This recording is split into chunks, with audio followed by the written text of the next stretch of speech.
Hey guys, welcome to my channel Idea Machine Marketing Basics. Today we're going to go over chapter 5.2 SWOT analysis as a part of our larger chapter Basic Concepts. Before we begin the chapter, do remember that not everyone is your customer, as said by the very famous Seth Godin.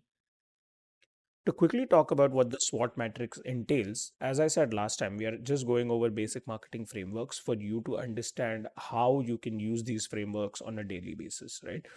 So, SWOT essentially, if defined, is strengths, weaknesses, opportunities, and threats. To quickly talk about strengths, these will always be internal company factors that will enable a business or give the business an advantage. It can be brand reputation, it can be loyal customers that a company has built, or it can be the skilled workers that the company has. Weaknesses are internal factors that put a business at a disadvantage as a contrast to the strengths. This can be lack of experience in the team members, outdated tech being used in the company, and very high turnover, which leads to skilled resources leaving the company. Opportunities, on the other hand, are external factors that enable growth. Now, opportunities are essentially just anything that's happening outside of your company that helps you grow or capitalize on the momentum. It can be new markets being emerging, changes in the government regulations, or new technology that's up and coming. Threats, on the other hand, again, are the opposite of opportunities in this concept. They're external factors that can harm the business. New competitors coming in the market, changing customer preferences, or economic downturn that can essentially just stab your product. Why is the SWOT matrix important? It helps a business basically understand a lot of things from an eagle's eye perspective and enable themselves or optimize themselves in the right direction. Strategic frameworks help you get a clearer picture of where the business is and how should it move forward. Areas of improvement can help you identify weaknesses and work on them at the very early stages. As we say, prevention is better than cure.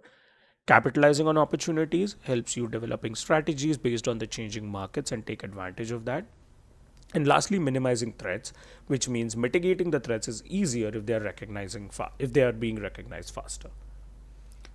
As always, we'll apply the SWOT matrix with our very favorite example, the lemonade stand. Applying the SWOT framework to a lemonade stand enables us to understand how it can be applied in a real life business scenario. Like I always say, businesses and frameworks and everything is fun to learn on paper, but unless you know the real life application or unless you try it in the real life, it's not going to show you what results it can bring. So, the strengths of a lemonade stand would be that it's low cost, it will enable high profit. There is a lot of flexibility because it's run by, let's say, one person, in this case, you, and the customer service, which would be internal, and that's again driven by how nice you are to the people who are coming to your lemonade stand. Some of the weaknesses that a lemonade stand might face is that it has limited customers. The weather, depending on whether it's a rainy day or if it's it's not really a sunny day where it's not lemonade weather. Perishability, because you're using fresh lemons to create lemonade and that will only last a day so that it's fresh and people can drink it. And the limited reach, because your stand will always be at one part of the locality and you cannot really reach everyone in different neighborhoods. Opportunities, in terms of opportunities, strategic location is a big one. Let's say you are right outside a school in a neighborhood populated by parents as well, then people might come by because when they're picking up their children, etc., and that will give you some high traffic. Variety flavors can be an opportunity, which basically means you can integrate different type of flavors in your lemonade and make sure people have the variety that they're seeking. Partnerships, you can essentially partner with the local newspaper boy, for example, and they can help drop your flyers to people, something like a local business push altogether. And community engagement, which means that you are providing this lemonade within a nice gated community, and that will help you engage with the people around you. Lastly, some of the threats that a lemonade stand might face include established vendors, which is essentially a soda shop or any shop that is selling pop or a Coke or Pepsi, for example.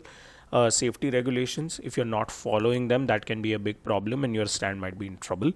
Unexpected costs, which is essentially if you're doing variety of flavors but then all of a sudden you need a lot of ingredients and then not a lot of people are not buying it, that means you're going to be paying a lot from your own pocket. And lastly, unhappy customers, which is people just coming and being like, oh, I don't like this lemonade or I don't like the setup that you have, can be a potential problem for you. With this, our chapter comes to an end today. Thank you very much for watching, and do not forget to like, share, and subscribe to my channel Idea Machine. Also check us out on Instagram at Idea Machine 09 for short form content. Thank you so much.